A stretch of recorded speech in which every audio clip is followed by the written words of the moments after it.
Hey, on this edition of The Attic, I'm going to be talking about health, fitness training, and just life and working out. And I have a very special guest. I'm going to let you introduce yourself. Go ahead.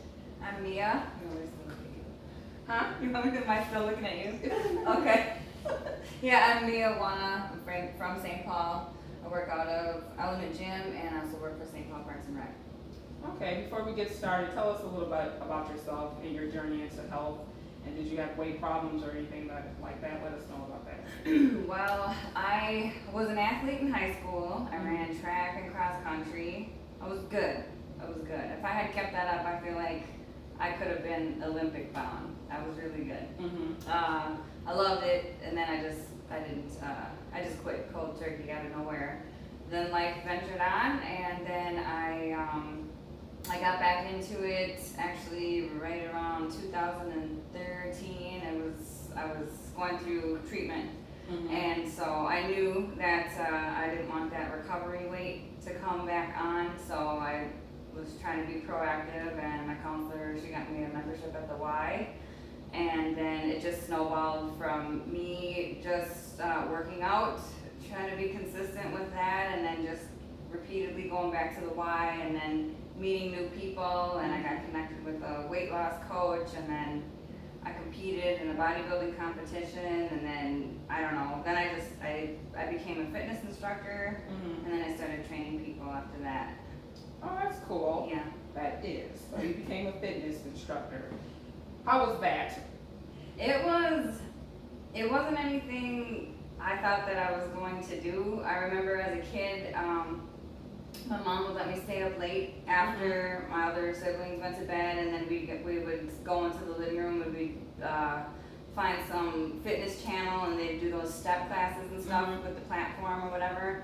And so she let me do that with her, but I never thought that I'd be one of the teachers. And so I started going to, Barb at the Y. Mm-hmm. Yeah, so I started going to her classes because she's great, and I fell in love with her. Kept taking her classes over, and then she started to encourage me to take the teacher training at the Y.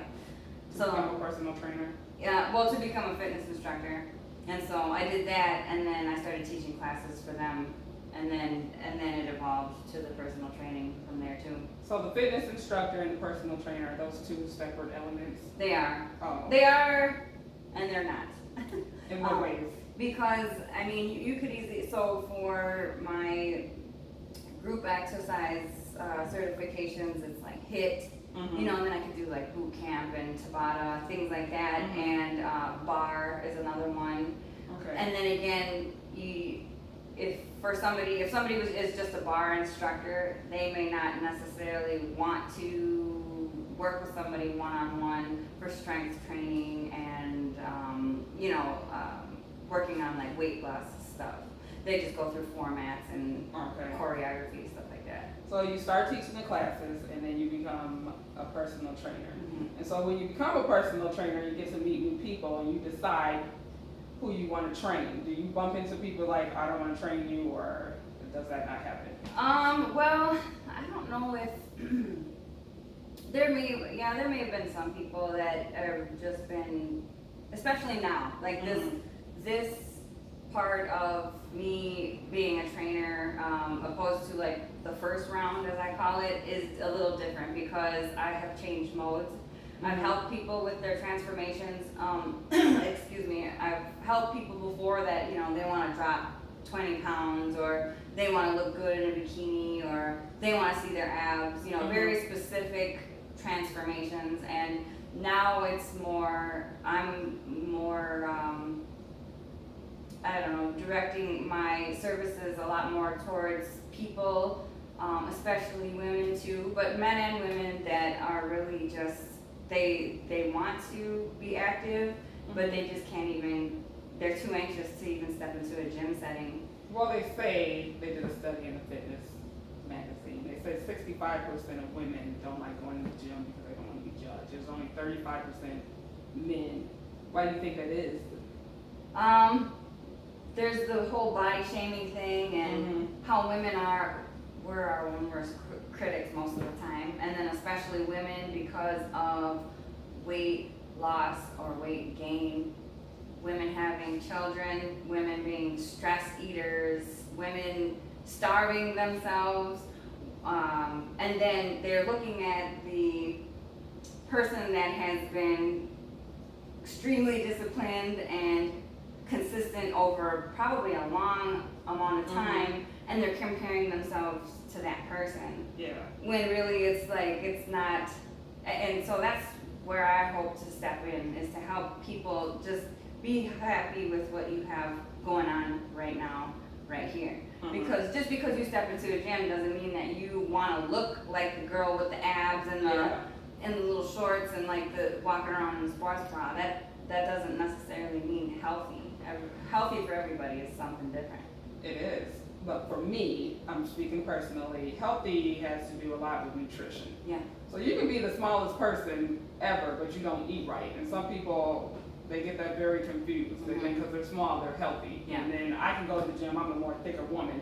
I can go to the gym and I can run around the track. And then she can go to the gym and she can run around the track too, but she's smaller than me, but she might struggle more than me, and that has a lot to do with eating. Yeah. So when you are a personal trainer, do you get kind of irritated when people ask you like about food and nutrition, or is that just not your thing? Do you just deal with mainly weights and how to get in shape? It is. I let people know that I'm not a dietitian, I'm not a nutritionist. I have my own nutrition experience too, and I'm happy to help people with what I've experienced or what maybe I do, but I don't specifically write up plans or anything like that for people. That's not where I'm at. Eventually that's where I'd like to be, because it goes hand in hand.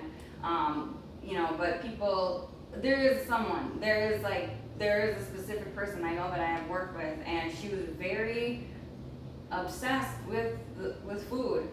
And I tried really hard to bring to her attention that you're obsessed with food, and she was connecting it with exercise, and I thought, we can't have you flipping tires over here because you're just sitting there talking about like all of your food all the time, and it's people, they can torture themselves with fitness and nutrition. And I saw it really specifically with this one person, that she was really struggling hard with food, and it was there wasn't anything that I could have done for her right then and there. It was something a little deeper than what I could do at the time.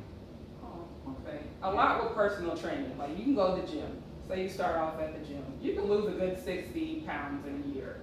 And so a lot of people don't go towards personal trainers because in the back of your mind mentally, you're like, it's a waste of money, I can do this myself. Yeah. But as you start working out, it becomes like repetitive to go on the machine. You went to the class and now you keep doing the same thing over and over again, and your body just plateaus. You kind of get sick of going to the gym looking at the machine. Yeah. So I think at some point in your life, you should have a personal trainer. What is it that you can approach somebody with to get them over that obstacle of mind thinking like that? Of thinking that they don't need one? Yeah. I didn't start working with an actual coach until this year. Oh. And I see it now, because it's that extra, I can see where I'm on my third set and it's my last rep, and I'm thinking, oh, nobody's watching me, I'm just gonna try to give it, maybe 75%. And with my coach there, that's not happening that way. Like, he's sitting there watching me the whole time, holding me accountable for every single rep, and just not letting me slide. And then the results show it. I mean, you're just gaining that much more strength. And it's funny that you bring up going to the same machine and everything, because that's exactly where I started. I was right out of treatment, and I was like going to the same exact elliptical machine at the Y. I'd go on there for 20 minutes, and then I'd jump into a class. And then I wasn't seeing any results. I know that I was feeling really good mentally and everything, but then it wasn't like, my body wasn't changing the way that I wanted it to. And so that's another thing, is just talking to people, seeing where they're at, because they might feel comfortable in the zone, just like that, doing the same things, and then they're frustrated with the results. And so letting them know what I have to offer, and how it could benefit them might help turn their mind to thinking that a coach would benefit them. Okay, so when you meet someone, you guys exchange information, and then you start training them.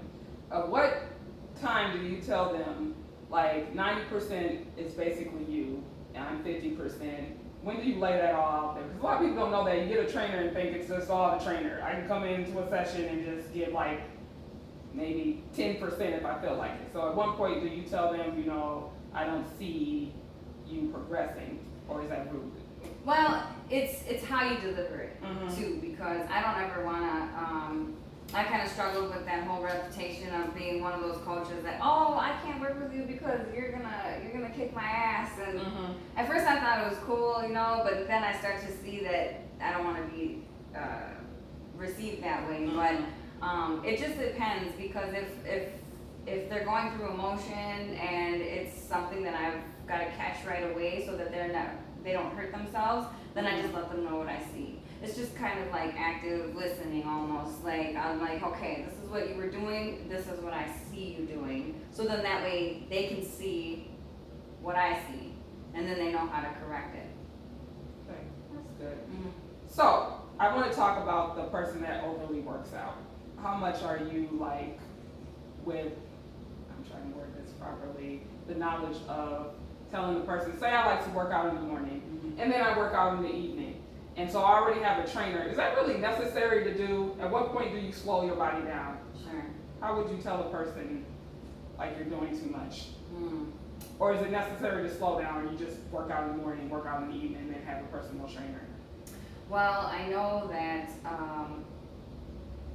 exercise is really helpful for mental health. Mhm. It does, and that could be either side of it though too. And so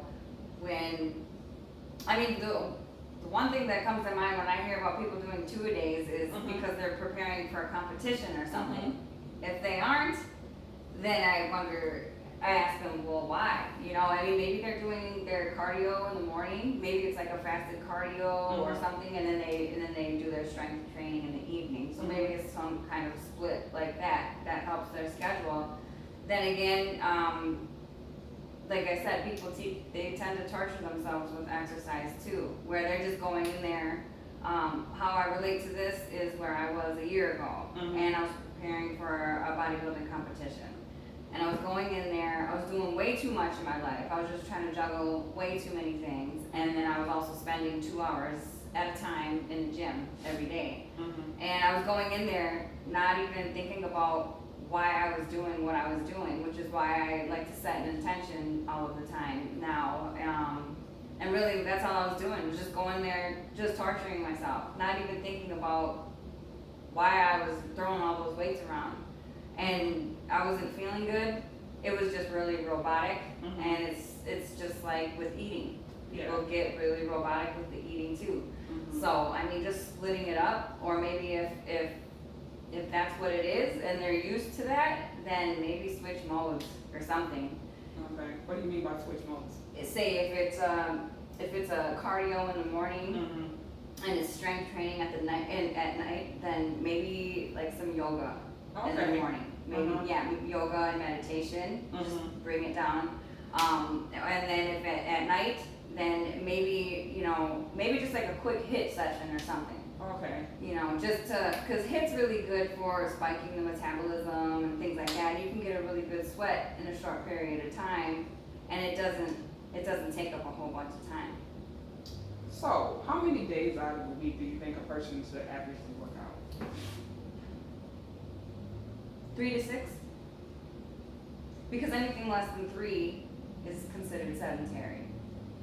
And then 6, I mean, you could be doing active rest too, which is a walk around the lake, playing with your kids in the yard, even just stretching. 20 minutes of stretching is considered activity. So, Do you think the days of the week have something to do with it too, with working out? Because I read in an article that the average person actually gains more of their weight Friday through Sunday. really, Mm-hmm.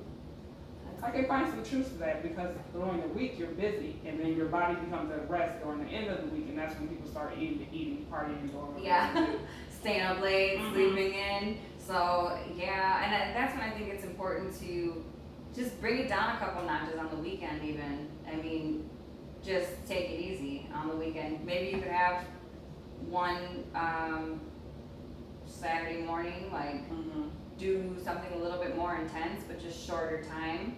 And then Sunday morning, just go for a walk or do some yoga or something. But not really stay still. How important is form to you, the body form, when you're doing weights or even lunges or anything like that? It's very important. I wasn't somebody, when I work with people, I hear, oh, I did weight training class when I was in high school. I remember we had it and I didn't care. I wasn't excited about it, so I didn't really pay that close attention. Some people I hear got really into it, and which is good because it's been women that said, oh, I was really into it, I was really strong. It's really important, especially later in age, because you don't want to be injured. The older you are, when you get injured, you know, the time for healing and the whole process of healing isn't as fast or forgiving as when you're younger. So form is very important. That's good. I read in the article, because we're talking about form, I found this to be very interesting. Where is it? The top 5 exercises that are actually done wrong are squats, lunges, push-ups, dips, and barbell bent over rows. Why do you think that is? Because of how people see it. So if I was to get down and do a push-up, people mirror it a little differently. When they get down, then they're thinking, okay, I'm just gonna bend like my torso area down towards the floor, when really your elbows are bending, you're bringing your chest to the floor, and then you're pushing it back up, whether you're on your knees or not. So, and then that's when I start to see people kind of like bending the hips and stuff like that, and that can really put a strain on your back. It can mess up your shoulder, your neck, whatever. And then the squats, it's about our alignment though too, because you might have one of those jobs where you're sitting a lot during the week, and so you'll have loose, you'll be loose in some places and tight in some other places, and then when it comes time for you to do a squat, your heels are coming up, your chest is falling forward, it's hard, your shoulders are not more like rounded and won't, pull down away from your ears. It's how we hold our bodies. So when you have a coach and they tell you get into squat form, you're kind of pulling yourself out of your natural position, how you usually hold yourself on a daily basis. Okay, very interesting. So, how important is rest to you, and sleeping wise? Very important, especially now. Before, I wasn't valuing it. Remember, I said I was doing way too much, and I thought I was Wonder Woman and wanted to do it all, and rest wasn't really much of an issue to me. And then it started to really wear down on me mentally, and then that's when I'm thinking I'm not giving 100% in the gym. It's really pointless. If you're not going to be totally aware in the gym, then you should probably just get some rest. And then as far as sleep too, I remember I went to a dietitian at the beginning of my transformation, and she said I needed 9 hours of sleep. I thought, who has time for that? Yeah. But if you're strategic and you plan it, meaning if I was to plan it out and make sure that I'm in bed, by 10, 10:30 at the latest, then I can pop up by 5, and then everything is good. So I just had to get into that. So for me, sleep is very important. Okay, so now I want to get on the topic of, because I was invited to, they had this boot camp thing. It was like a fitness thing. They had a big fitness thing. And so at the end of the fitness thing, we did like weights, all of this. It was like a real heavy workout. But at the end, they provided alcohol. And I thought to myself, you're a gym, why would you do that? So how do you feel about people that drink and then do hard workouts? Because when you drink alcohol, it actually loses body muscle mass. Sure. A lot of people don't know that, but it does. You may like, oh, I feel great, I'm fine, I'm sweating. But actually, you're losing a lot of muscle mass. So how do you feel about that as a personal trainer? I actually just started looking into this myself because I don't, I haven't been drinking for like almost 6 years, so it wasn't a part of my life. Yeah. So I don't know, and I started seeing things pop up that I've actually bookmarked about this very subject. There's a guy that I follow, his name is Mike Dolce, and he's very informative. He knows his stuff, and he actually has had people ask him the same thing about, well, you know, I like to have a couple whiskeys with my wife at the end of the day, but they're trying to work his program, and he's like, well, why? Why can't you just enjoy life without the couple whiskeys, you know? And I think it's important if you have a goal, and you're really focused on achieving that goal, then you just take a little break. And if you're not able to, then I don't know, then it's probably something deeper than fitness and exercise, but I mean, that's really as much as I know. So how important is it to you, your relationships with your clients? It's important. It's very important. To me, I think of my clients as my relatives. Once they come and, you know, they've made the commitment to want to experience, I look at them as my relatives. Like, they're my family, because you've come to me with your life, with your body, which these are the only ones that you get. It's your only body, your only life that you get. And I mean, I'm honored to be able to guide my clients through something like that. And so it's not just coming to me and then we're just going to, you know, get sweaty and then I send you on your way. I mean, it could be so much more than that for each and every client that I have. I mean, to me, it's spiritual, it's emotional, it's mental, it's physical. So, I mean, it's important to me that I have a connection with them, and then of course boundaries too, which is important with every relationship. So what kind of trainer do you think you are? You have different kind of trainers. You have the trainers that train you, they don't ever ask how you're doing. You don't ever get a text like, okay, how's your body feeling? Nothing. Then you have the trainers that constantly like yell. They're yelling, but you don't know what you're doing wrong. They just want to sit and scream. So what type of trainer do you think you are? I'm serious. I experience all those things. I know, and I don't want to be either of those first two. That's a really good question. I like to think of myself as, I like to call myself a coach, because I'm not going to be barking at anybody. You wouldn't be able to pay me to say any mean things to you. Okay. I really want to meet my people right where they're at, because that's what I needed. That's what I still need right now for me to get to where I want to be. And so that's a good question. I don't know if that's something I'm going to think about, because I'm not exactly sure what type of trainer or coach I am. Oh. So you never asked like one of your clients, how do you perceive me as a trainer? No? No. Oh. I will now, though. Okay. That's interesting. Everybody's different. So, even though you do still teach fitness classes, don't you? So before you train people or they're in your class, is it important that they come do a class with you first before you train them, or do you allow that option? Or do you say, come to a class before I start training you so you can see how I am? Do you do that, or is it training right away? Yeah, it's just training right away. Most of the time, they are people that have already worked with me, or they've seen, you know, what I've done on social media or something. But that's why the consultation is important.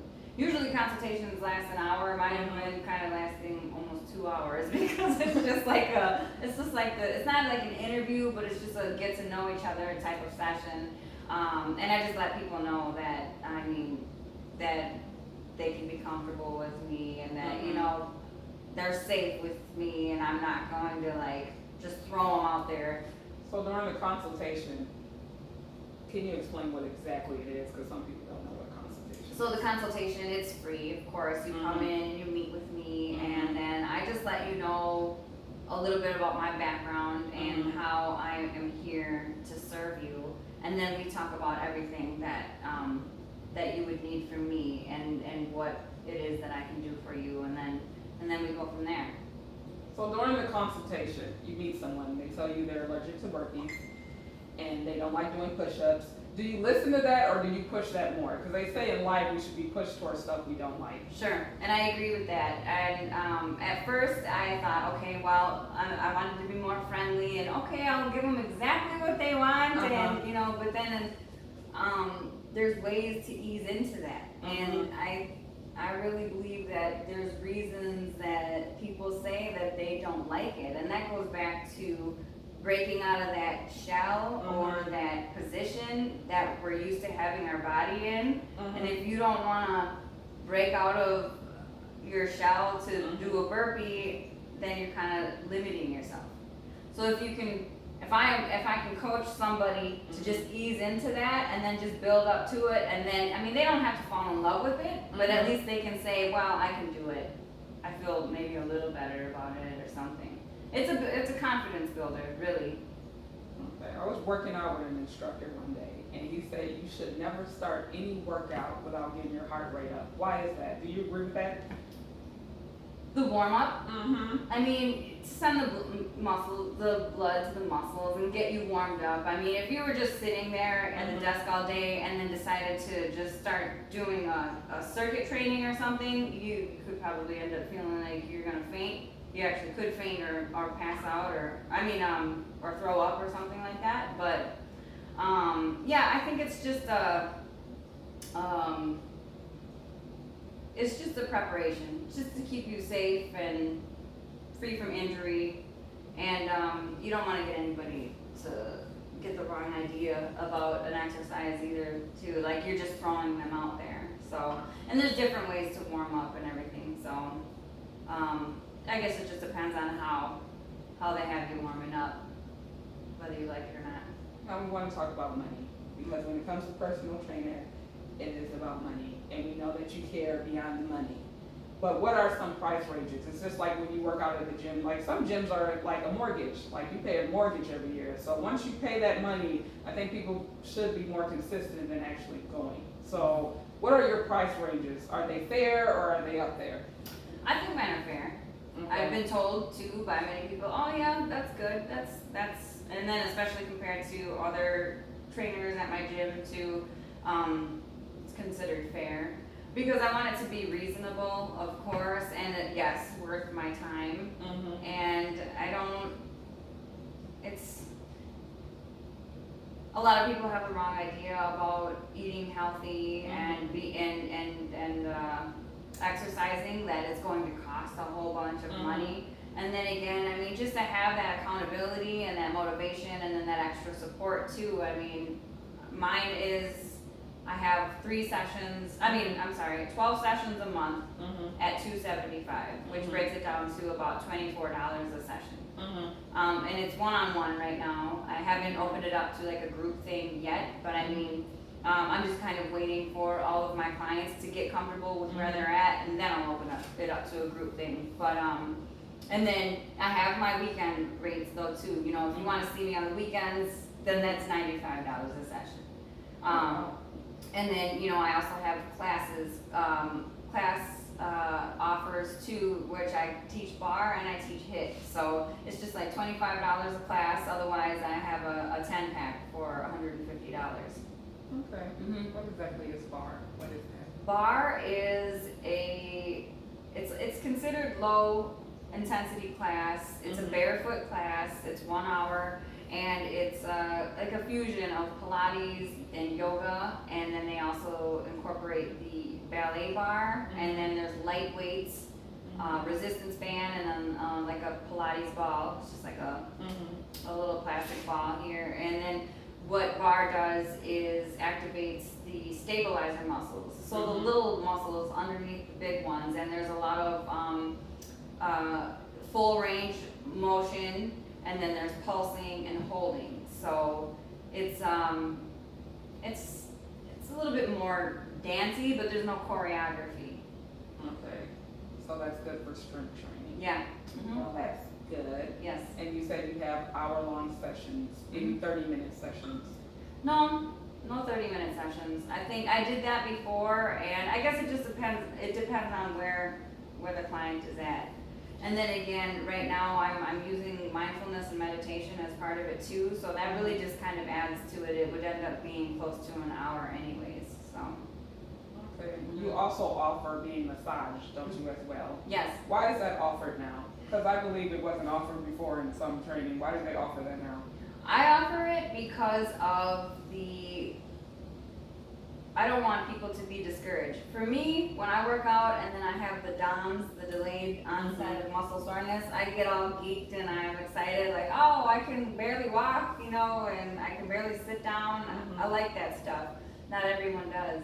A lot of people can become discouraged because of that, and they won't want to come back because their calves, they can hardly sit down, they can hardly stand up, and then they think it's going to happen every single time. And so to be able to just reward my clients, you know, once a month, just come in for a massage, I'll give you a good rub down and, you know, just let you know that, reassure them that this is just part of it, just part of the process. So when you end every segment of training and personal training, your classes, how is it important, why is it so important to stretch? So that you can keep functioning Okay. throughout the day. If you come, you know, you don't want to get stiff. And you know, back in the day, they used to start with you stretch and then you work out. Or what would they do? Stretch, warm up, and then work out. And then they found out through studies and stuff that actually the stretching was like stretching the muscles out, and then the warming up and the workout was causing more injury to people. So now they recommend just a warm up, workout, and then stretch. And then it just kind of gets you in that mode to go back, just kind of balances you back out a little, so you're not all hyped up and your heart rate's going, and just kind of brings you back down to just that regular, I don't know, mentality of moving on, and then your muscles aren't all tense and everything. Well, it's been wonderful talking to you. We're going to Likewise. leave on this note, which a lot of personal trainers do not like to talk about, but we have to discuss this, how to deal with an inappropriate person, because there are times where people, they want your number, they really don't want to train with you, they're just trying to holler. So how do you deal with that? No, seriously. it happens. Believe me, it does. And I mean, a lot of people know me, I'm just a nice person, and I mean, I am, I'm genuinely nice, and I love people and everything.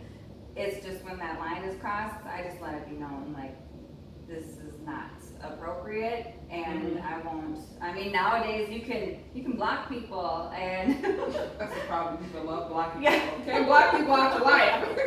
you can. But you know, that's where I just cross the line, and I just let them know that, you know, I'm not comfortable. This is not okay. And usually when you use words like that, like I'm not comfortable, you know, this is not professional, then they just just end up leaving you alone. And so far that's worked for me. I actually haven't had to block anybody, but if I had to, I would. So to get a session with Mia, where can they find you? You can find me at Element Gym, and that's 655 Fairview Avenue in St. Paul. And you can also reach me at my email, miawana1@gmail.com. You can find me on Instagram, Wana Experience, Wana just as it sounds, WANNA, and also on Facebook under Mia Wana. And yeah. All right, thank you guys for tuning in, and I'm out. Enjoy the Thanks. rest of your Sunday.